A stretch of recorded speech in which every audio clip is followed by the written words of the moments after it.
I swear by Almighty God that the evidence which I shall give shall be the truth, the whole truth, and nothing but the truth.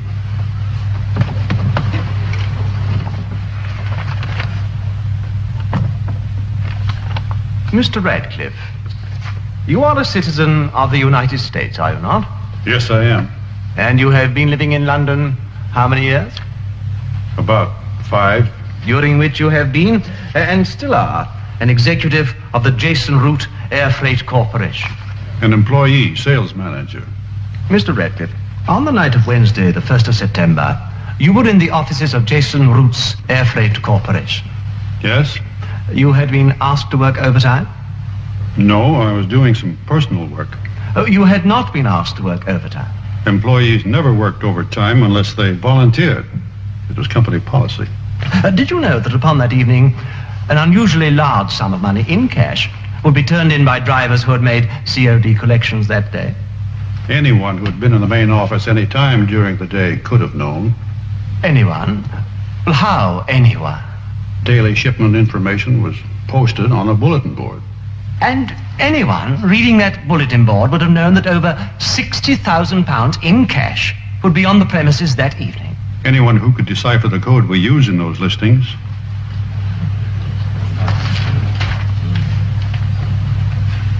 The man whose charge it is to post those listings, he would have to know the code, of course. Yes. Would you tell us the name of the man who, on Wednesday, the 1st of September, was in charge of posting?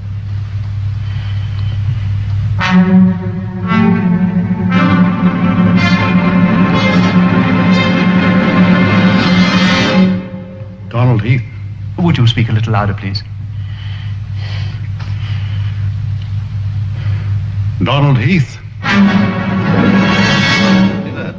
And so, on the evening of Wednesday, the 1st of September, there were 3 known persons on the premises. Yourself, the deceased, and Donald Heath, an otherwise disinterested employee, one prone to error and absenteeism, who, on that particular evening, had volunteered to work overtime. It had nothing to do with the money. I had to work overtime. I had to try and make it up. I was trying to catch up with... Silence.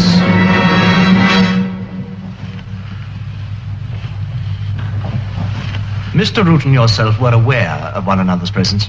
Yes, he dropped in my office. Did Donald Heath also drop in? No. No.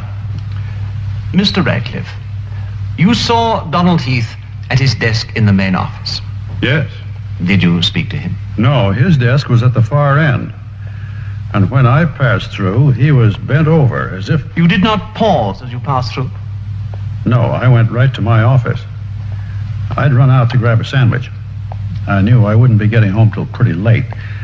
And as I was coming back, I remembered I hadn't called my wife to tell her I wouldn't be home for dinner. I wanted to call her quickly to tell her to go ahead and eat and to apologize. And as I started dialing, I heard Root call me. That you, Cliff? It could not have been Donald Heath who called you. He wouldn't call me Cliff.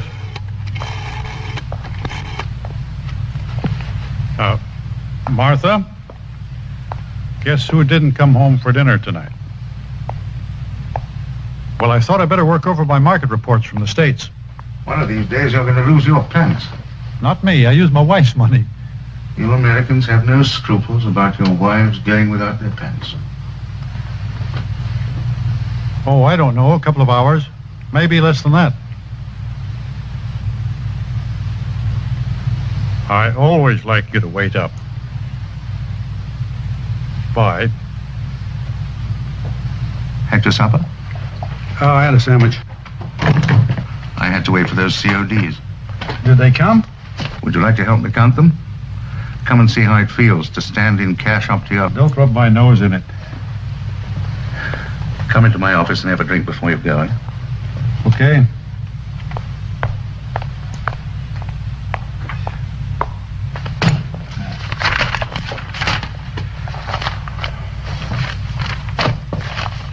Hey! Hey!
pursued the man, you caught him. Thank you, Mr. Radcliffe. Mr. Radcliffe, when you came upon Mr. Heath down there in the boiler room, did he have anything in his hand? Yes. Would you tell the court? A bottle. He was not holding a satchel containing 60,000 pounds. No. Thank you, Mr. Radcliffe. No doubt you've become aware in the course of the trial that the boiler room was searched, and searched again and again, but neither the satchel nor the 60,000 pounds were ever found. Yes. Yet you are certain that the man you saw run from the office of the deceased, a satchel in his hand, and the man you came upon concealed in the boiler room, a bottle in his hand, you are absolutely certain that these were one and the same man? Yes. Please think carefully, Mr. Radcliffe. You could in no way be mistaken. There was no one else down there. The officer and I made sure of that.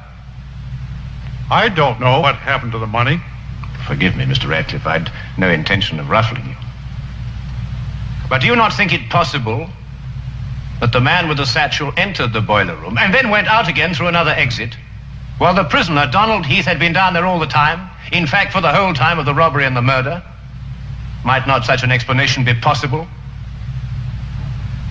No.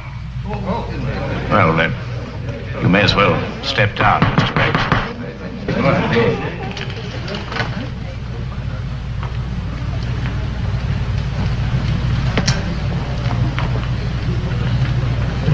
You didn't have to come, Martha. That jury's taking a long time. It's the money that's worrying them. Even in Old Bailey, you can't get away from money worries. I wonder what he did with it. Why doesn't he give it up now when it might mean his life? It's about the only thing that could make a man give up that kind of money. Your shoulder?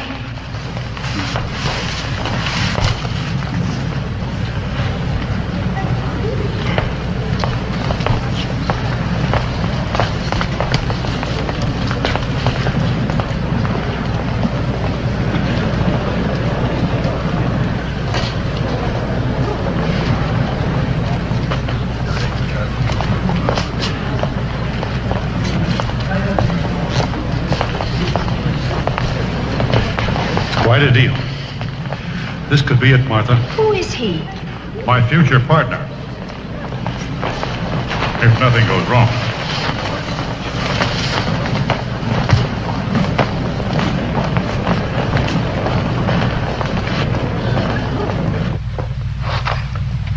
Yes, sir, we have. We find the defendant guilty. No, I swear to God, no. You've got it all wrong. Radcliffe. God in heaven, Radcliffe, please tell him the truth. You know I didn't do that. You know that, love. You know I didn't. Silence. Please. I'm sorry. Tell him, Radcliffe. Silence. You know it wasn't me. It must have been you. Silence. It was you, Radcliffe. I didn't do it. It was he. He did it. You did it, Radcliffe. It was you, Radcliffe.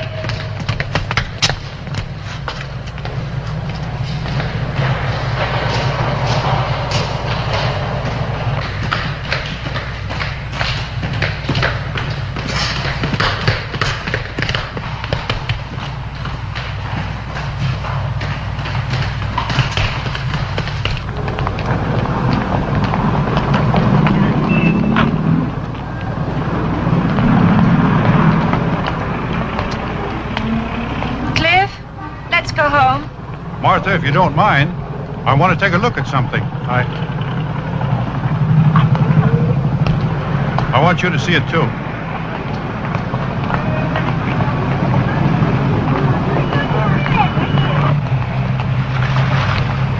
Now, there it is. That whole string of buildings, beginning with that dark one and running all the way over to where that white ship lays. That's what I meant when I said quite a deal. It now belongs to International Freight Forwarding. But if we can pull off this deal... We? Morris Brooks, the fellow I talked with in court today. He's in a position to... He can take over International, but he needs someone to put up a certain amount of... Wait here a minute, will you?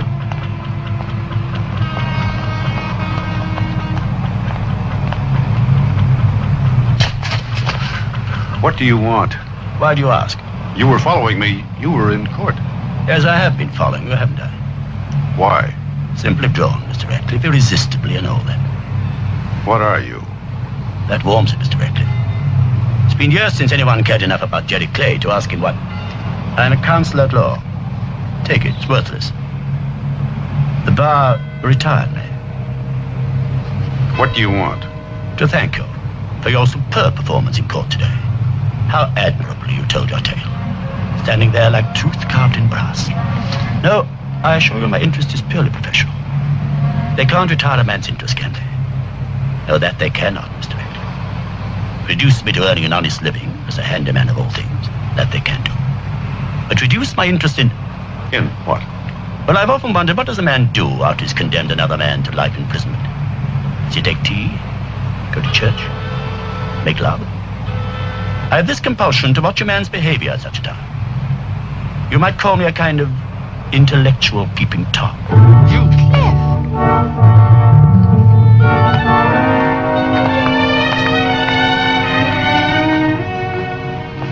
Some kind of a nut. Did you hear what he said?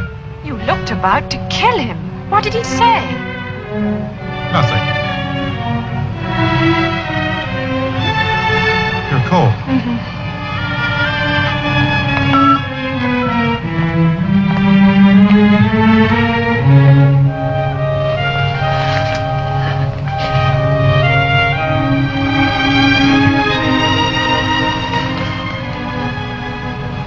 I'm warm now, with your arms around me.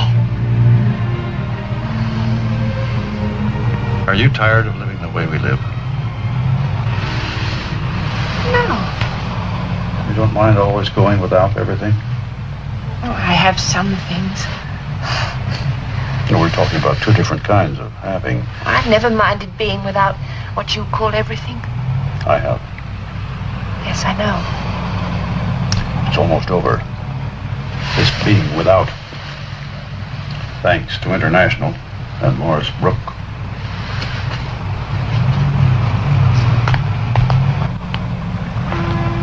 Do you know how long I've been waiting for this chance, Martha? All those years in the States after the war and nothing happening, nothing. And then coming over here and more nothing. That man, Brooke, you said he needs someone with a certain amount of money? And the knowledge of the freight business. You have the knowledge. I have the money, too. You don't think I've been playing the stock market just to be playing with something, do you, Martha? Has something good happened? I've made a killing.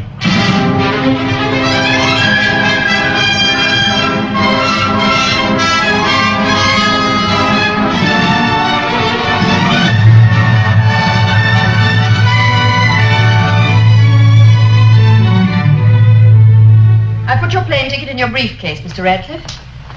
And as usual, our Mr. Collett will meet you at Orly. Oh, the conference is being held at 25 Rue d'Astorge. I put it in your notebook, along with some other reminders. What's this name? Castor, as in oil. He's the bandit who's making this air freight brotherhood meeting necessary. I put skids beside his name, meaning put them under him before he undersells you and all your decent competitors out of business. Good evening, sir.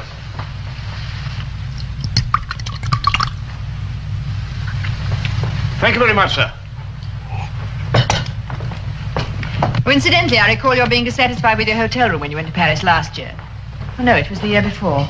Was that just because Mrs. Radcliffe wasn't along? How do you remember every little thing I tell you, Miss Osborne? You pay me well. Oh, Mrs. Radcliffe isn't going with you tomorrow, after all, is she? No, I'll just be gone a couple of days. I didn't leave you a reminder to send her flowers. No, you don't have to remind me to do that. I know. I have that kind of wife. She has that kind of husband.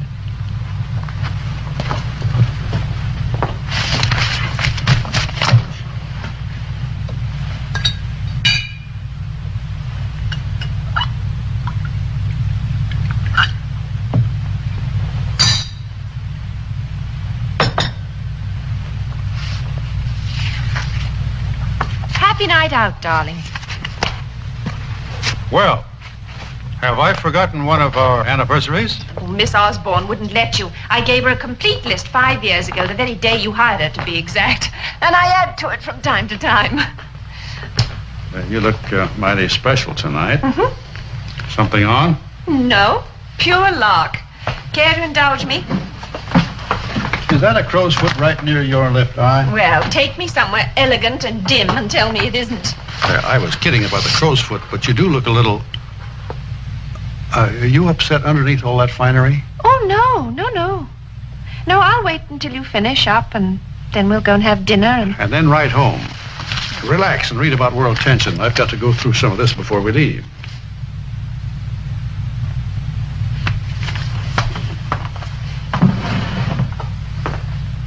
Miss Osborne, if the shipment Cliff, goes by sea, we'll be hit have by... you read this story?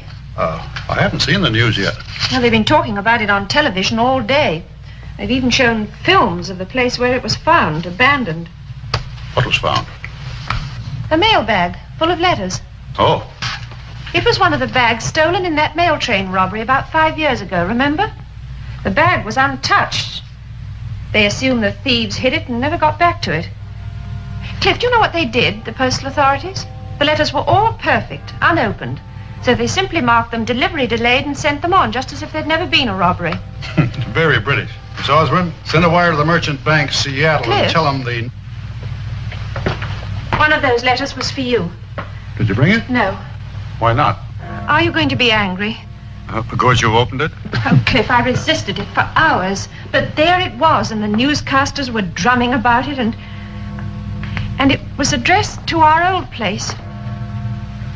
What was it, a bill? No, it was very personal.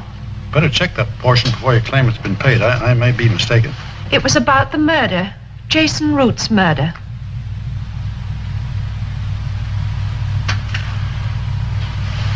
Where is it? I threw it away. Where? I thought the first thing you'd ask is why. In the wastebasket in your room. All right. Why? Because of what it said. What did it say, Martha? Radcliffe, you killed Jason Root.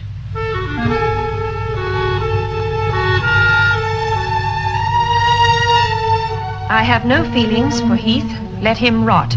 But I do feel for that £60,000 that you helped yourself to. And my feelings should be worth £30,000. Get it to me within 10 days or I'll go to the police. And it was signed Jeremy Clay, Box 211, London. You know what I think? You believe it. Oh, Cliff, don't even joke. It's nothing but blackmail. Look, who's the clown that found the mailbag?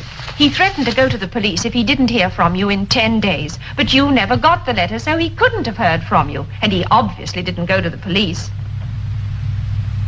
He didn't write again or call, did he, Cliff? This is really bothering you, isn't it? No. Well, yes. Yes, it is a little bit. I'm not in the habit of getting letters that accuse my husband of being a thief and a murderer. You didn't receive this one, Martha. Anyway, Cliff, I've figured out the dates, and the dates prove that it isn't true. The trial was 6 years ago, the robbery 5. That means the letter was written a whole year after the trial. Now, if this blackmailer knew about you, why did he wait so long? You mean if he knew I was a thief and a murderer? Oh, Cliff, please. He waited because at the time of the trial, you didn't have anything to be blackmailed for, and there was no reason to think you had stolen the money. And killed Root. Oh. Then a year later, he must have read about you and Morris buying out International and figured... And figured I'd mourned Root for a decent interval and then used his cash to buy this big plush world we live in. It was just about a year after the trial, wasn't it, Martha? And they never did find the money. And that kind of puts me smack in the middle of one hell of a coincidence, doesn't it?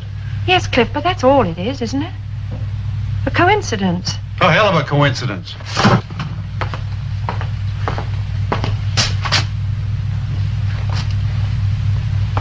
Dinner at the club all right with you? Yes, of course.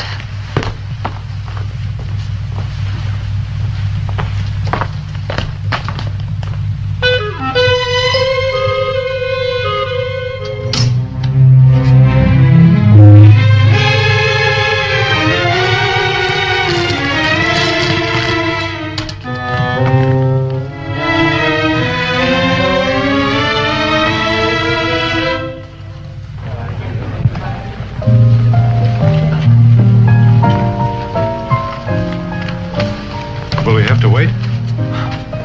Your usual table is... I'm sorry we didn't expect you tonight, Mr. Radcliffe. Would 35 minutes do? We'll wait at the bar.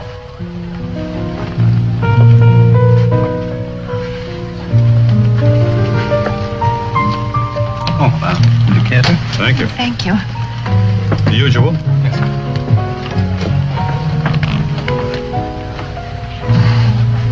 You're not going to let a little 5-year-old blackmail spoil your dinner, are you? Let's not talk about it anymore, Cliff. I threw away the letter. You got rid of the spool. I think we better go right home and talk a lot more about it, Martha. Mr. Baxter? Drinks, Cliff. Well, hi. Your old friend, Mrs. Harris, would love you to join us at the dark end of the bar. I'm Cindy. Lily's here. We were just going to finish our drinks. Let's go over and say hello, Cliff. She'd be awfully hurt if we... Shatter, but never show it. She shatters only internally, rather like a mine.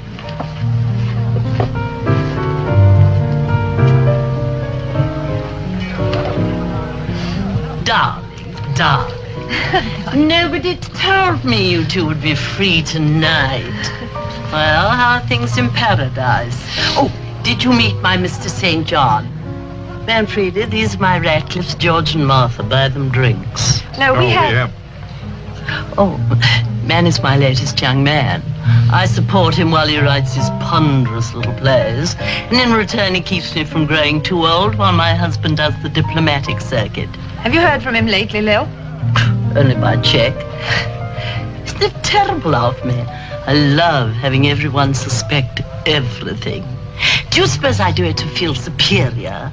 I mean, knowing I'm innocent and watching all those inferior people suspect the worst. Suspicious people are inferior, aren't they? Not all. Not to begin with, anyway.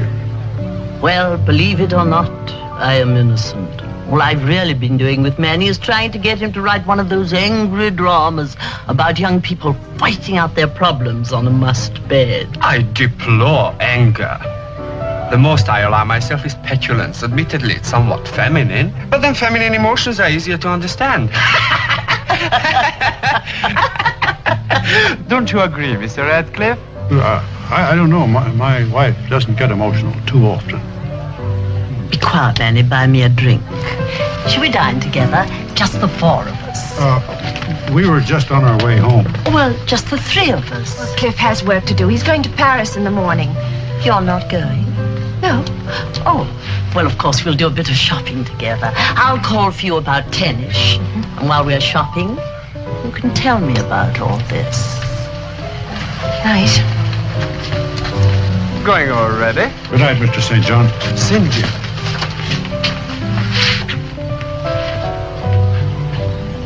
Trouble in paradise. Why didn't you call me at the office as soon as you read it? Read what, Cliff? Oh, you know, that letter that accuses me of being... really, Cliff? I'd forgotten all about it. Martha, you had that whole letter memorized. You must have read it over and over. Why didn't you call me about it? I didn't think I should read a thing like that over the phone. Martha, look at me. Look. Do you really think... Oh, of course not. You're my husband, and I love you. You couldn't be a murderer. Because you love me. Well, I couldn't love you if you were guilty of such a thing. No, Martha. You couldn't think I was guilty if you loved me. I love you.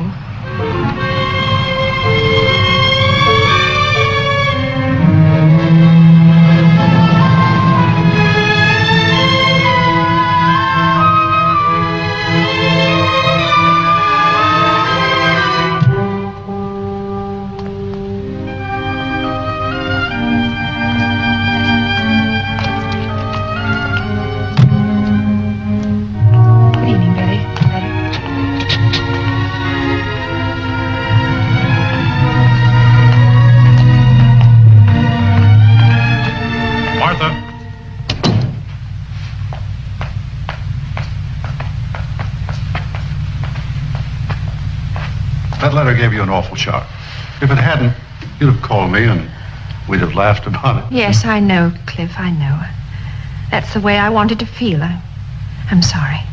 All right.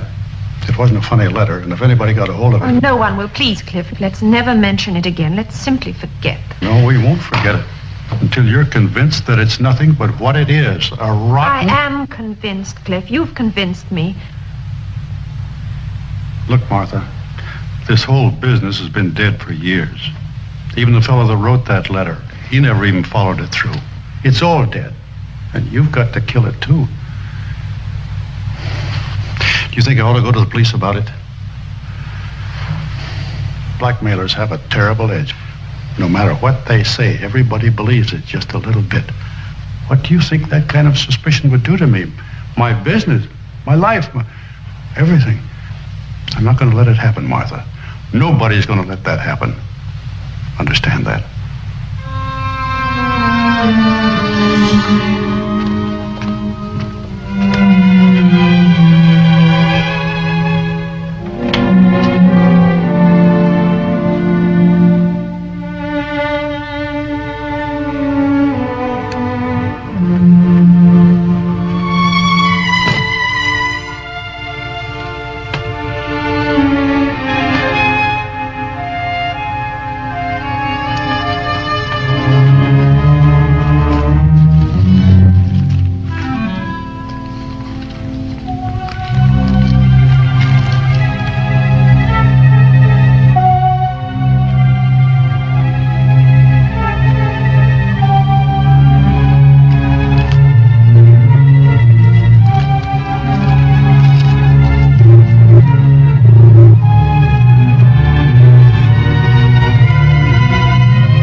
Martha? Cliff, you have to be up early.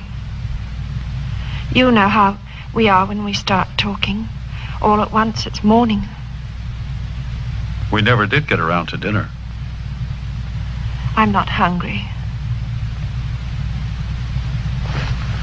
Why don't I bring up some sandwiches and we'll sit and talk and... No, Cliff, please, I can't.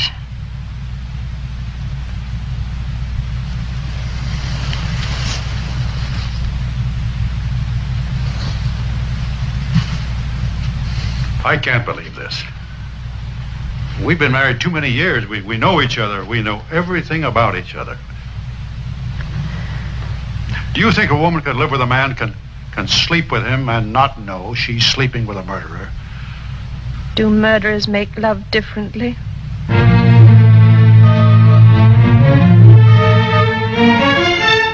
Cliff.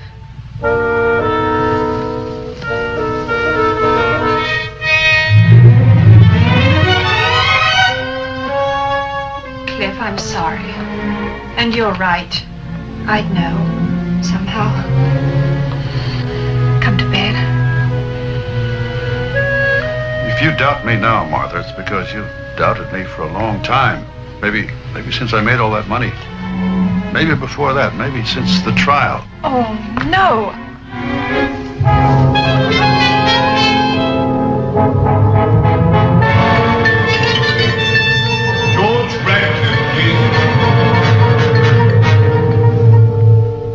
What's the matter, Martha?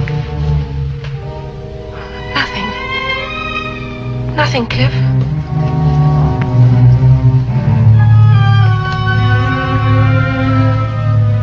I have that work to finish up. I think I'll sleep in the study so I won't disturb you.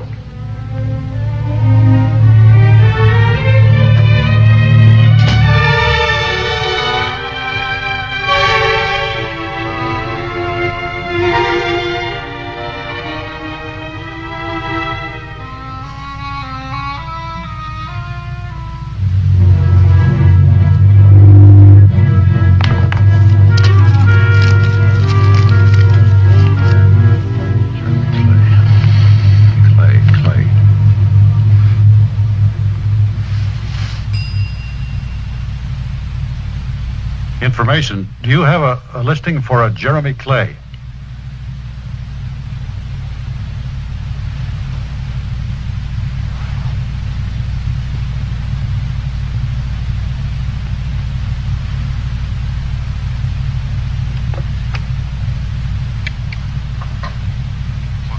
Thank you for the information. Good night.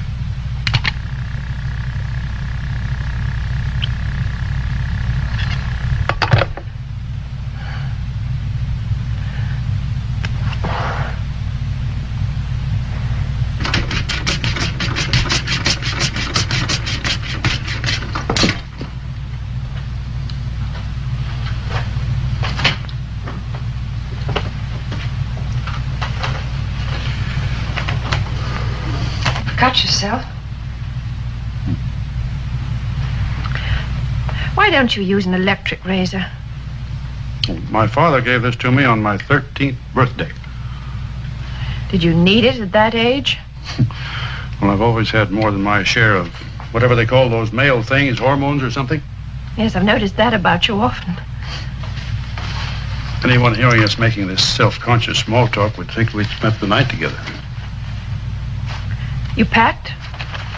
Last night. Didn't you work? I'll try on the plane. I didn't go to sleep right away. I almost called you, but I thought you were working. I heard you on the phone. You want to know who I called, don't you? I wanted to last night. I'm not very proud of it. You're acting like a wife who's just begun to suspect a mistress. Only your suspicions are worse. My suspicions? Aren't you? Suspicious? I don't know. If I'm acting like I am, it must mean I am. At least a little. You can't be a little suspicious, Martha. It's like virginity. No degrees. You either are or aren't. Cliff, I'll cancel my shopping with Lily and go with you to Paris. I want to be with you. No, I think you need a few days alone to think. Oh, but I don't want to. Well, do. And before I get back, have it all straight in your mind, get your mind all cleaned out. Oh, yes, I will, Cliff, I will. I don't know if you will, but you better try. Martha, I don't want to have to prove anything to you. I resent it. I want you to believe me. I don't need proof. Sometimes we all need proof, even if we shouldn't.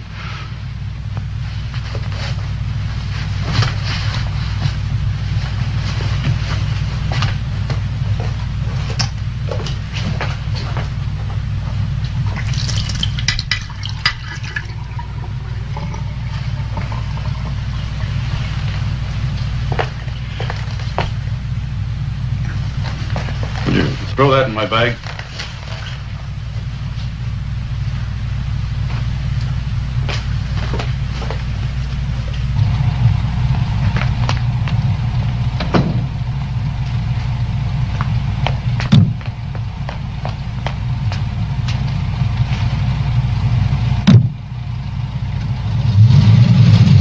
Well, of course, you haven't told me the whole thing, Martha, and I don't blame you because heaven knows I talk. But I do think the last place in the world to allow a man to go off to, even when relations aren't strained, is Paris. Of course, being a woman, all I know about that side of Paris is what men tell me. But if I had a husband like George, if I even knew a man like George, I'd be on the next plane. George is in that taxi, Martha. Lily, please don't play pranks. Pranks? George is in Paris. I saw him in that taxi. No, Martha, George is not in Paris.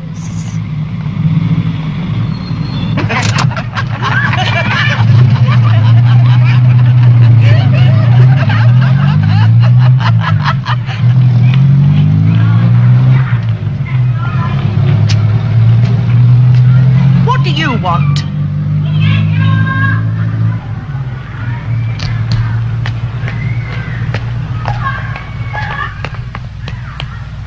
You the right to come barging in here.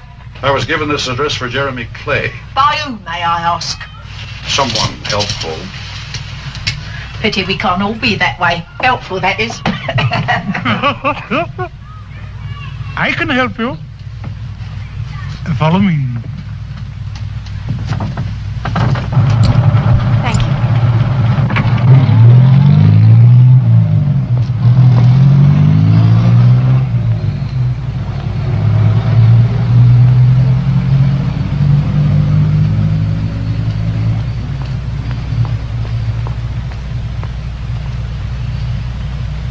Jim? I'm sorry I can't ask you to sit down. Do you know where I can find Jeremy Clay? Well, I said I did, didn't I? Oh, sit on my half of the bed. You see now why my wife left me? She said she didn't mind going without board, but at her age she really wasn't going without bed. The lusty creature. Look, I'm late. Bibliomania, it's called. That's what I have. Where can I find Jeremy Clay? Now, we'll come to that later. I started my collection with Bibles and then worked from holy selectivity all the way down to what is known as books of an unexpurgated nature. The kind that nice folk think you can only buy in Paris. Which brings me to Mr. Clay. He had a strong fancy for such literature, and when he lived here, he used to pop in and leaf through them. Where is he now? Finally married. And not wisely, but fairly well. A woman who owns a bookshop the next street across the road.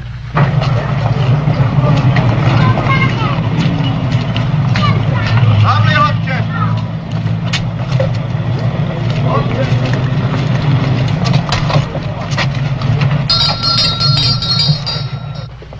My wife said you wanted to see me, madam. Oh, no, it was nothing important, Jim. I just wanted to know if Mr. Radcliffe got off all right. He seemed to, ma'am. Was his plane on time? Yes, I think so. Did you see him board the plane? No, I let him off at the check-in. Oh, yes, thank you, Jim.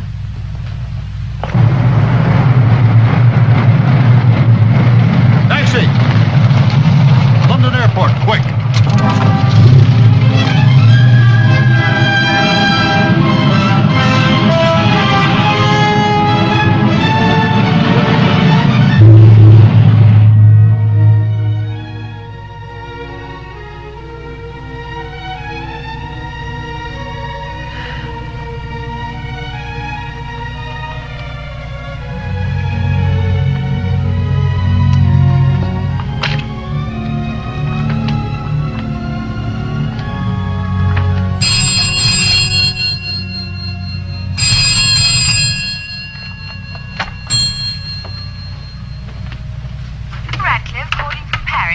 Yes, all right, Betty, I'll take it.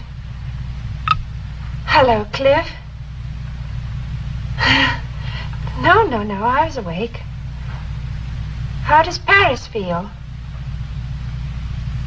Well, you're the sort of man who should never go to Paris without a woman. Yes, of course I miss you tonight. I missed you today, too.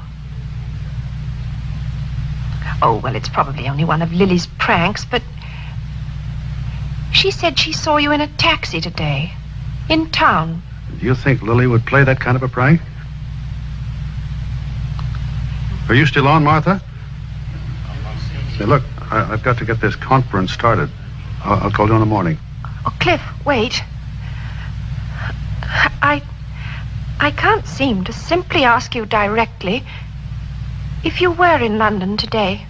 I'll call you in the morning, Martha. Good night.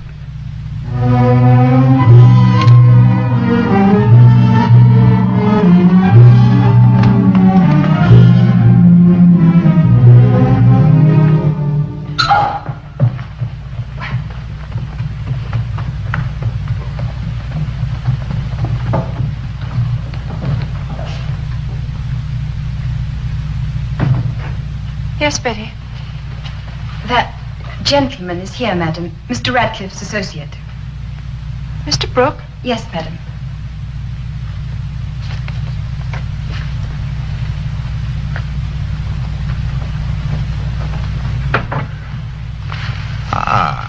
I'm sorry to barge in like this, Martha, without calling. I know you prefer to respect the formalities. What are you doing in London? Business. Must have been very vital to pry you out of your New York. It is very vital. George is in Paris. I know. Would you mind airing out the guest room? Miss, will you take my bags, please? Now, these jet flights are all very fast and practical, but you tend rather to wind one up. My hat and coat, please. Would you, care to unwind me, Martha? A drink would help. Betty, when you've aired out the guest room, would you bring down my robe? It's a little chilly down here. Yes, madam. Some people manufacture their own chilliness, the way others generate their own heat.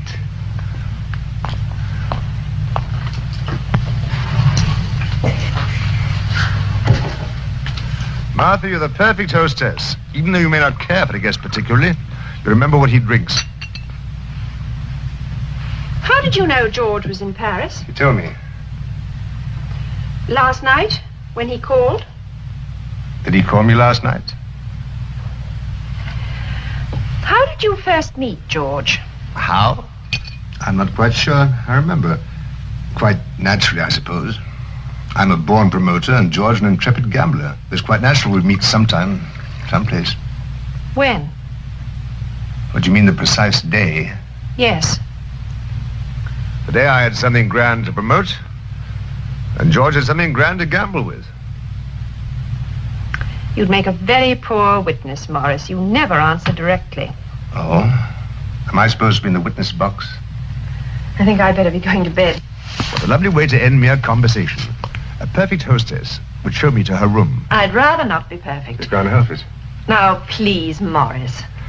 You know, I think you rather enjoy it. Enjoy what? Treating me with this passionate animosity. You can make even animosity sound provocative. Now, come on. You needn't actually fawn over me, but you might show a tiny glimmer of gratitude. After all, I'm the gentleman who took George by the hand and led him into the plush life. I cannot imagine anyone leading George by the hand. Not now, perhaps, but once upon a time he was the most desperate fellow. You mean before the murder? Who's murdered, dear? Jason Root. There are many ways a woman can show gratitude. Oh, Morris, please stop it. I'm after a bit of sweetening. My drink, I mean.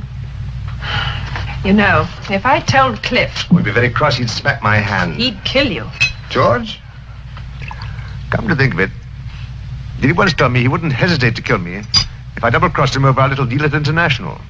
But I'm sure he wouldn't do it over anything as casual as passion. Excuse me, madam.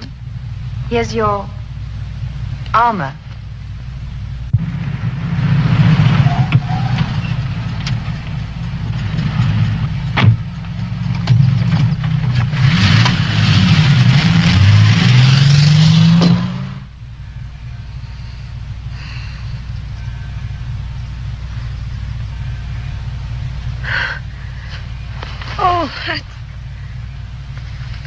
I thought... That meeting can be finished any time. This has to be settled now, Martha. Finished. That's why I came back. Oh, I feel so bad.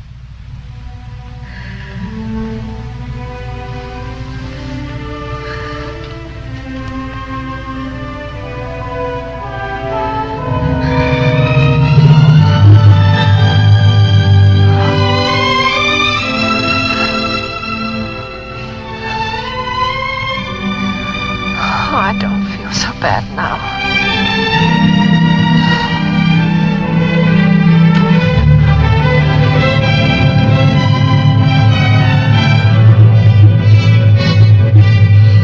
I was in London yesterday. I don't care, Cliff. I was looking for Clay to make him... Oh, don't talk. To make him admit he was lying when he wrote that You know he was. Well, admit it to you. Did you find him? He wasn't there. You'd like to hear it from him, wouldn't you? That's the kind of proof that would convince you, isn't it? No. No, I feel convinced, Cliff. I feel convinced now. That letter wasn't enough to do this to you, Martha. You've always thought I killed Root. No, I... Oh, please, please, don't. Don't move away. I won't. If you don't want me to. I love to hold on to you, Cliff. I love you. Always have. I always will. promised. That first time, when we rented the little cottage in East Hampton. West. Was it West?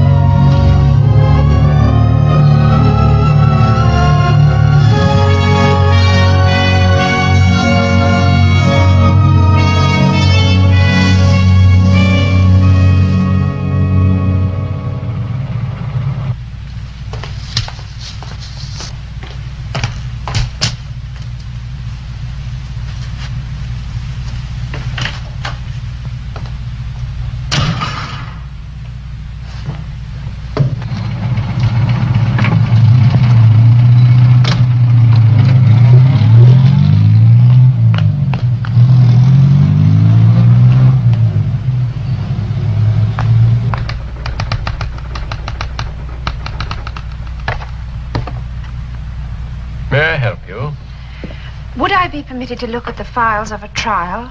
A murder trial? If you could give me the details. This lever will adjust the focus for you, madam. And to raise the columns, use this dial on the left.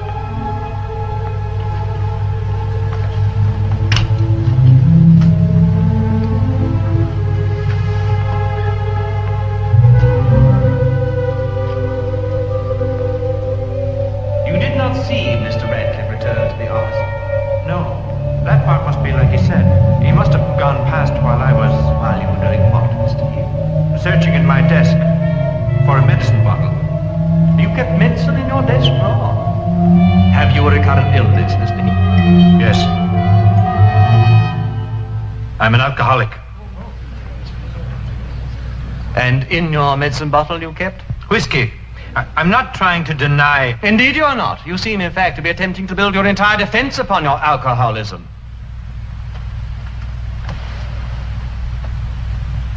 You found the bottle?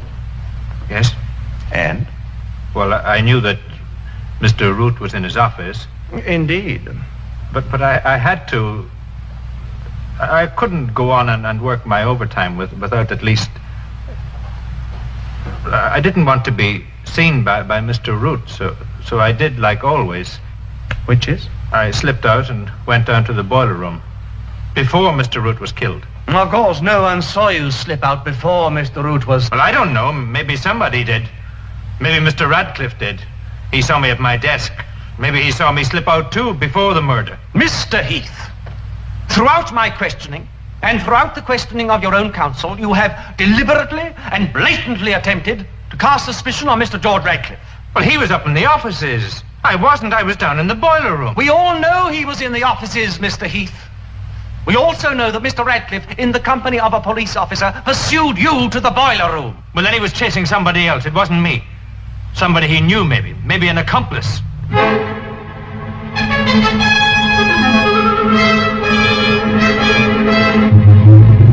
that must be it. Him and this other man. Mr. Heath, are you asking this court to even consider that George Radcliffe could be involved in a plot to rob and murder a man who had been a great friend and, as we all heard, a friendly benefactor?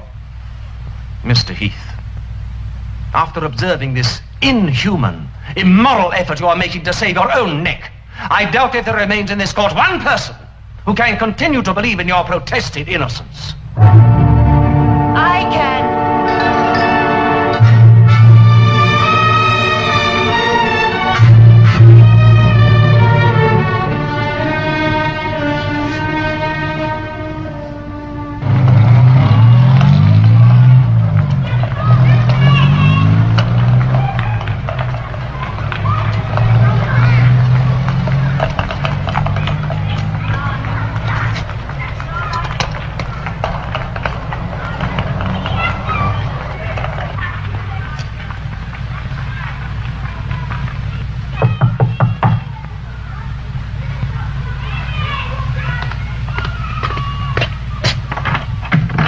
Yes? Mrs. Heath. Oh, may I come in? I thought I'd never forget your face. Any of those faces. Funny how I almost did. Well, what do you want? Please, may I?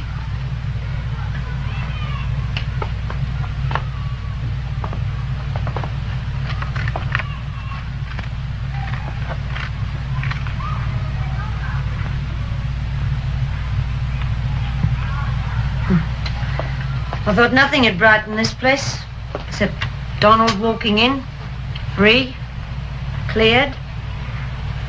But I was wrong. You brighten it. With your clothes, your hair, your complexion, and your jewelry.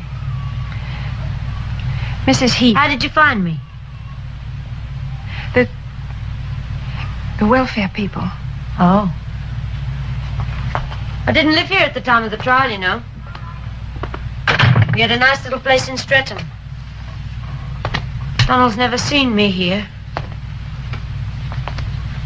Would you like your husband to see you in a place like this? Or what do you want? I want you to tell me something. As a favor? No, I'll pay. What do you want me to tell you? The truth. You can't buy that. I know. Want some tea? I always drink tea when I feel like being sick. Donald tried to keep things down with whiskey. Mrs. Heath, your husband's in prison. He may never get out. If you would just tell me... I mean, if you know, and if you can believe me when I swear I'll never tell anyone. If you would just tell me... What?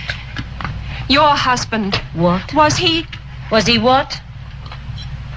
I'm sorry, I can't... Can't seem to be able to say it? Why can't you ask me that simple question? Was my husband guilty? What does it do to you to have to come here and ask me that?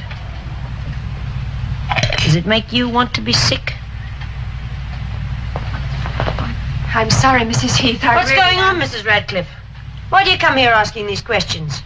Something happened to open up an old sore? I have no... You were in court. You heard everything. You saw my husband weep. Now, those tears washed away his manhood, what was left of it. But they also washed him clean. Innocent. Women know innocence. Now, your husband didn't weep. He sweated a little. And sweat doesn't clean. You knew even then that he was guilty.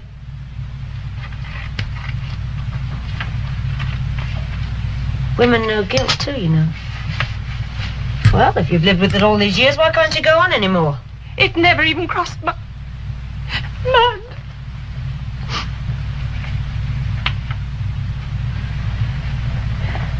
They said they'd review his sentence if he told them where the money is. You think he'd let us live like this? In this garbage pit if he had that money? You think he likes jail? If he knew where the money was, if he could touch it, he'd tell. Donald would tell. He's cured, you know, of that drinking business. He's got a half-nice colour to his face. Like when I first knew him. I guess your husband's got a nice colour to his face all the time. The money he's got, you can buy sunshine, even in London. What are you throwing away there, Lucy? You have to believe your husband's innocent, don't you? You have to blame someone else. I blame the rats. Here, look. Hungry rats always get the bait without getting caught.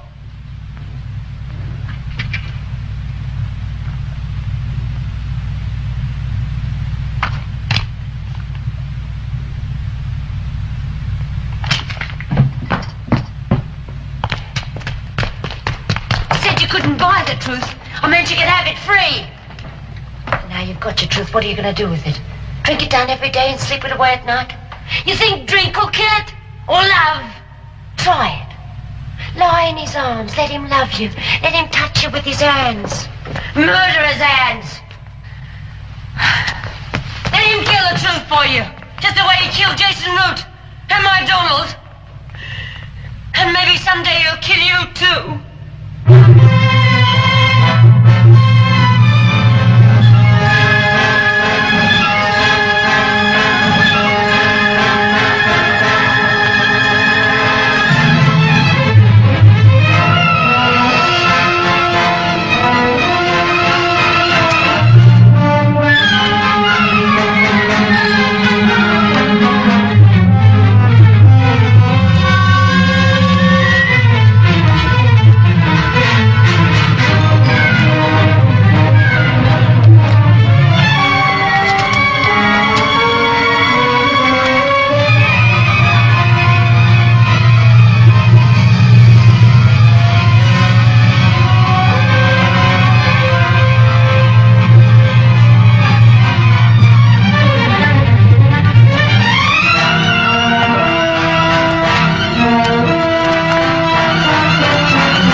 What are you doing in this place?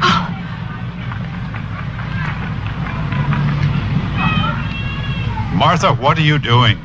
Oh, Cliff, she looked so terrible, So you wrote out a check. How do you think this would look if it got into the wrong hand? Oh, Cliff, Listen, don't you realize my testimony sent Heath to prison? Now I give his wife money. What kind of money? Conscience? Hush? What kind? I don't know. What kind of money do you have? This could ruin us. What kind of money? Martha. Tell me, where did you get that money? We'll talk about this at home. No. Right here. Now. Cliff, where? I told you I made a killing. Oh, I know that phrase. Down the years, it's made bad dreams. In the stock market, Martha. I explained it to you. That day by the river. Remember the day I showed you International? Yes, I know. I remember the day of the trial you explained. Yes, I know. You didn't understand? Yes, oh, Cliff, I don't understand stocks and takeovers. Cliff, did you explain? What did you explain? Tell me. I have the papers at home. Notes, receipts. I'll show you how I did it. Tell me. I borrowed. I bought. It was a gamble. I put us in hock for the rest of our lives, Martha. On a tip from a man in the States I'd never even seen. I'd only talked with him on the telephone. I had to take the chance. Brooke was waving that deal in front of me. I needed a lot of money. It was a gamble, Martha. Nothing more. It sounds so... Oh, why can't I believe you? You still can't? Oh, Cliff, take me home. Show me the papers, the receipts, anything. I wish I didn't have to be shown, but I hope I can find them, but maybe they're in my office, in the files. Then just take me home. I'll get them tomorrow? Yes, tomorrow.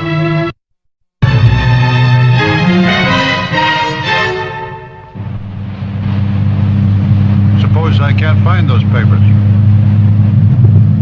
Well, we'll just forget the whole thing, won't we? Will you? No. What will you do? I don't know. I know. You'll go on searching, talking to people like Mrs. Heath, maybe even the police. You'll kick up enough suspicion to get the case reviewed. Nobody will ever be able to prove I killed Jason, but while they're trying, I'll be destroyed. We'll be destroyed. I just can't let you do that.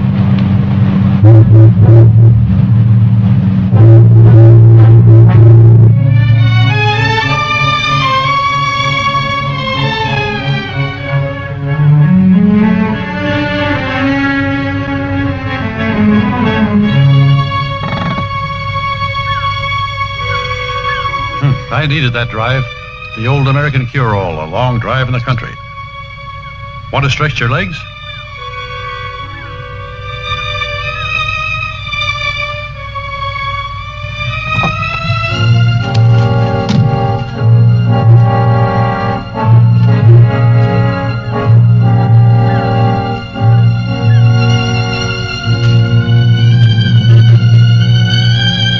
feels good.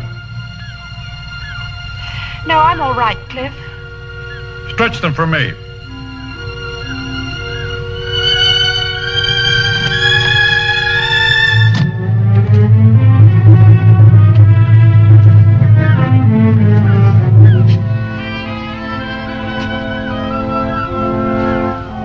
Come on, Martha.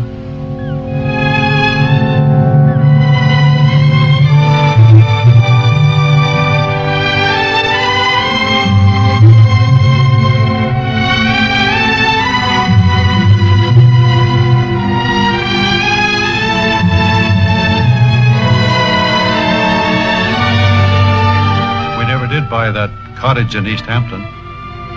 West. Remember how we wanted to own it? A place to run to if we ever had to run?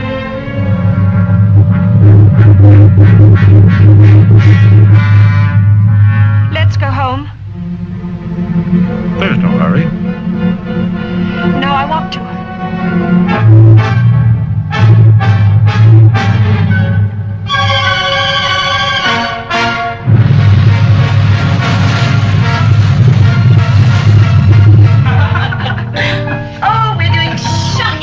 To your liquor supply. Come and help us. Hope you saved a stiff one for me. Where's Martha? Lily. No, George, you may not come with me.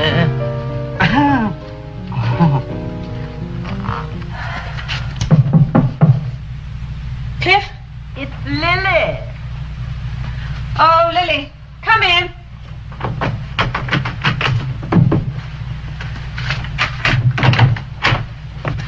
Locked bedrooms always make me feel guilty. You all right, darling? Yes, I'm just tired. But you're not going to bed at this hour, are you? No, I'm going to soak. I suppose I didn't see George in a taxi after all. Did I? It was George. You go soak. I'll just sit somewhere and we'll talk. Oh, I don't feel like talking, though.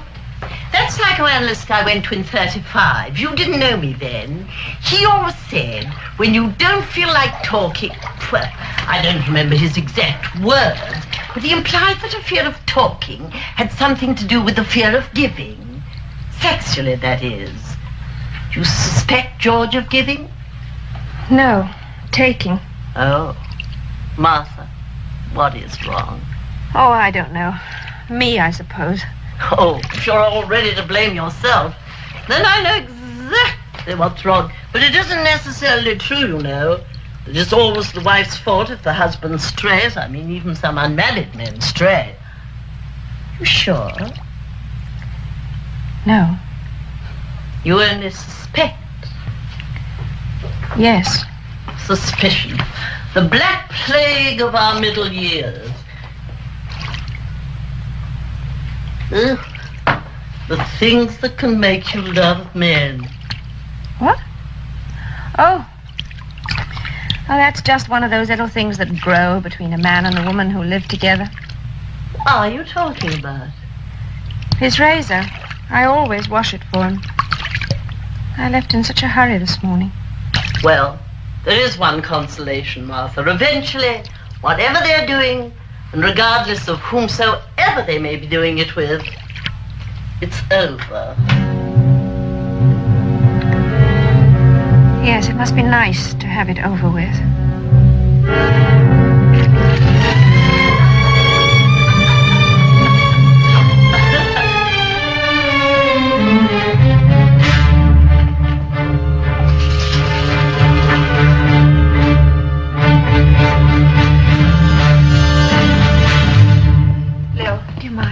You'd like me to go?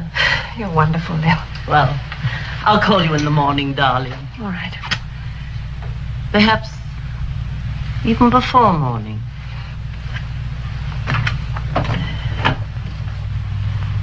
Run out of girl talk? Oh, run along and say our goodbyes to George, Manny. He's gone. Taking the other fella to the airport. Sure you got that business straightened out, huh? Did my best. Thanks. We're in good shape. Nothing can hurt us. Well, I can't think of anything ordinary that could hurt us. Anything out of the ordinary, prevent.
Come in.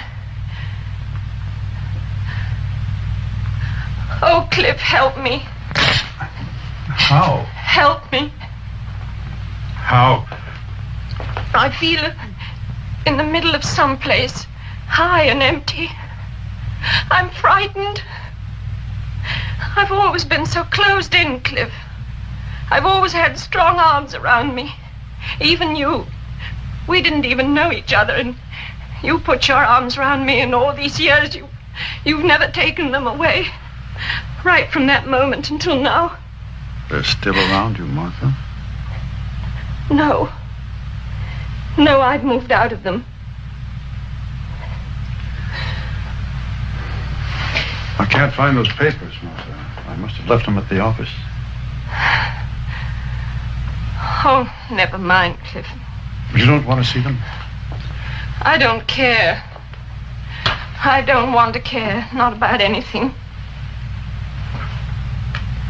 A little while ago, for just a moment, I even thought I might kill myself. Stop it! I know you, Martha. You couldn't do that. That wouldn't make things right. And you have to have things right. You want Donald Heath to be freed and the real murderer put away, and you think I'm the real murderer. So you won't slit your wrist. You'll turn me in. I don't think I could. Not tonight. Maybe not for a year, but it'll come. Do you expect me to live with that? I don't think I could turn you in, not even if I knew for certain. I'd find some way to live with it. Maybe you can live with it. I can't. Then I'll just have to find out for certain. How? Asking questions, raking things up like a ghoul in a graveyard? Martha, forget it. I can't. Martha, you don't know about murderers. Should I? But what if Heath is innocent? That means the real murderer has gotten away with it for 6 years. Do you think he's going to stand by and let somebody rake it up? Do you think he'll just let you... How do you suppose he'll protect his freedom? He'll kill me.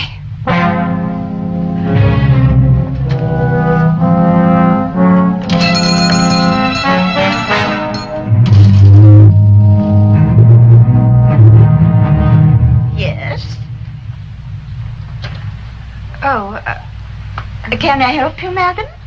Is Mr. Clay here? Mr. Jeremy Clay? In the back. Pay me when you leave. Thank you.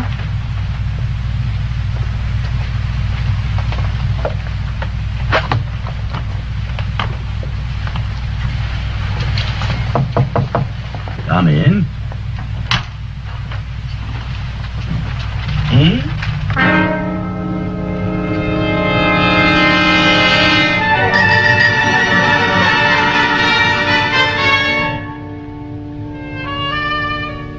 I'm Martha Radcliffe.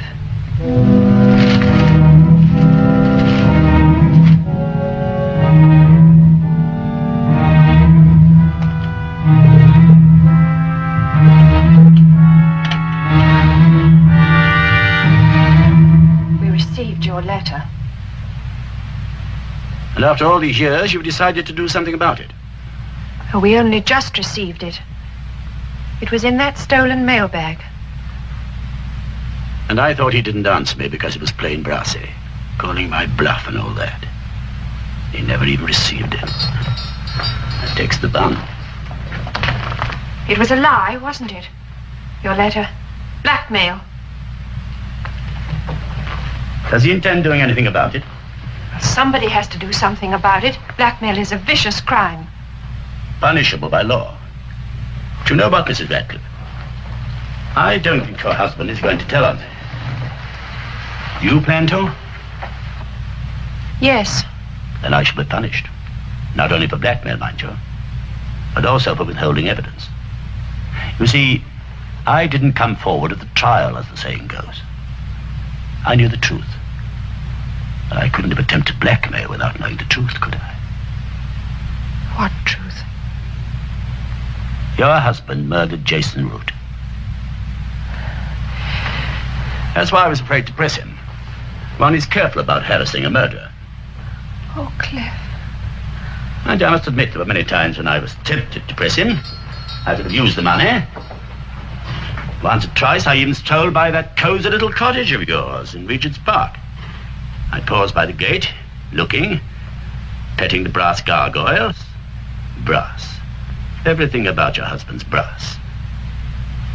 Does he know you've come here? No, he's left. Left you? Left you alone with all this terrible knowledge?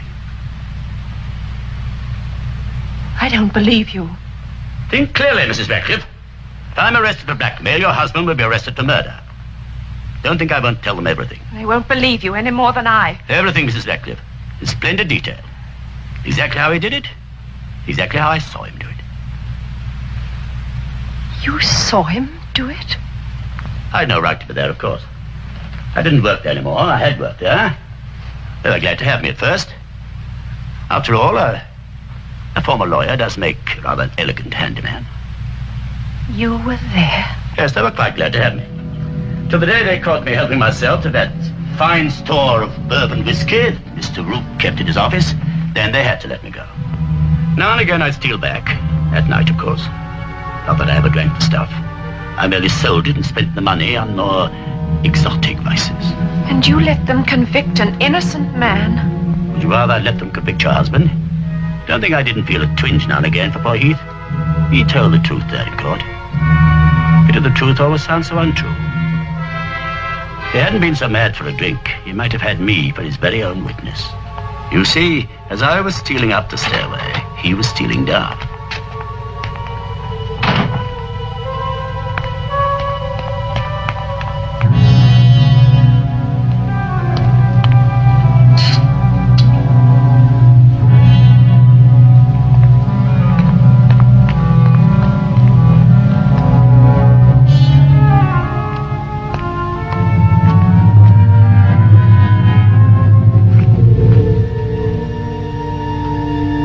Come into my office and have a drink when you've finished it.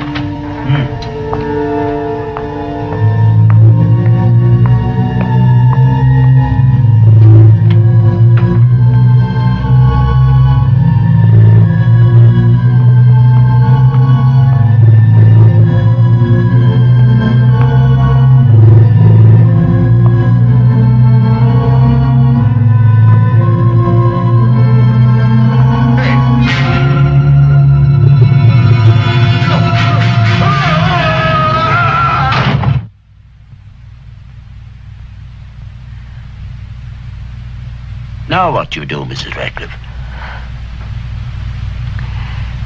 I've already thought of killing myself. It seemed the easy way. To lie down in burning water. They say you don't feel the sharp edge. Now that is morbid. Why not forget it all, including my letter? I've no heart to rot in jail. I don't imagine your Mr. Brass has either. Just be thankful I didn't come forward. Oh, you should have. It would have all been over by now. They didn't. We've all lived happily ever after. We'll continue to, won't we? Oh, won't we? Oh, Mr. Radcliffe. Mrs. Radcliffe called. She's called several times. See if you can get me on a plane to New York, Miss Osborne, tonight, if possible. But Mr. Radcliffe, your wife. It sounded urgent. Yes? Oh, yes, he did. Just this moment. It's Mrs. Radcliffe.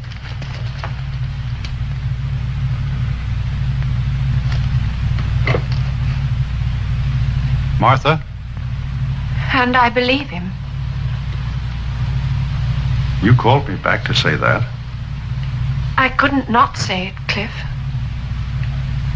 And now Clay has you convinced I'm a murderer. Now you think you can live with it. I want to. I married all of you, Cliff. And I'll never mention it again. I'll never even think of it. No? I'll put it away wherever people put things like this. Wherever these things are hidden. Of course you'll never tell anybody. No, never. Cliff, I swear.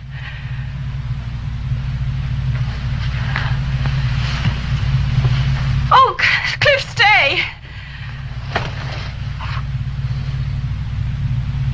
How the hell can any man live with a wife who might turn him in any time she damn well feels like it?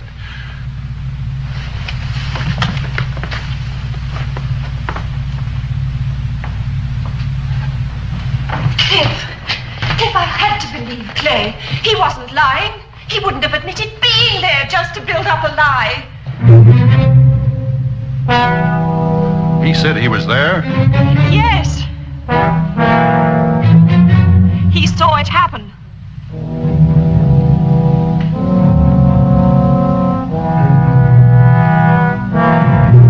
That's unfortunate for him.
торжественно отмечалась в Москве. В большом зале консерватории собрались представители общественности столицы.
to Wolves in the 15th minute.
Hello.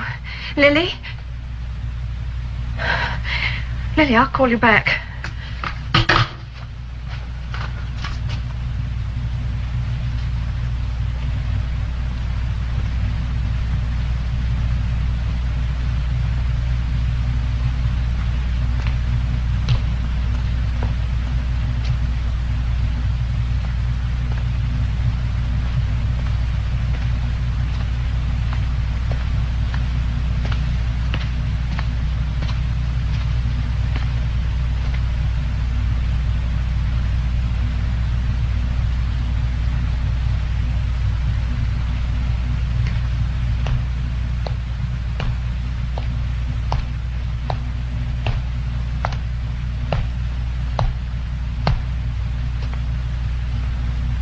I came back.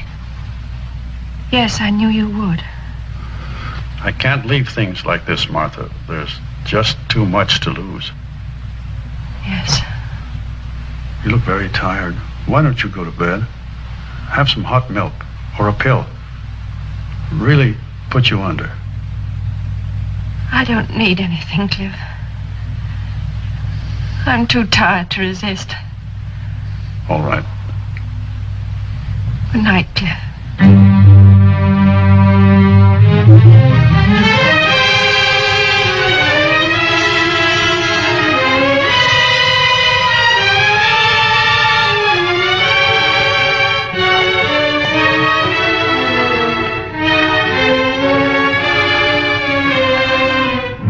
Coming up.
As good as telling you I'd killed Root.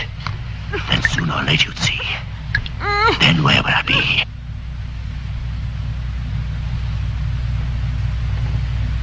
Relax. This is the easy way. Remember you said, lie down in burning water.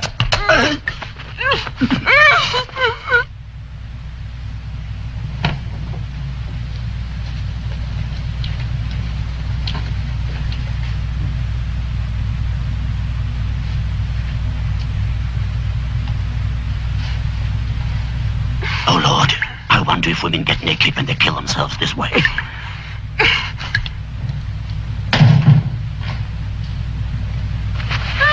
Don't tense. There. I told you too much today. I always tell too much.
was there.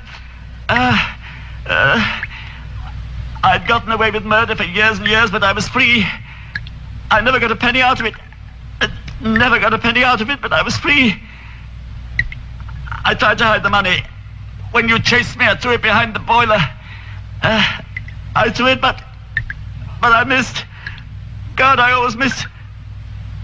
The money burnt into ashes in the boiler. The boiler. By the boiler. I was so sure it was Heath. I condemned the wrong man. So did I.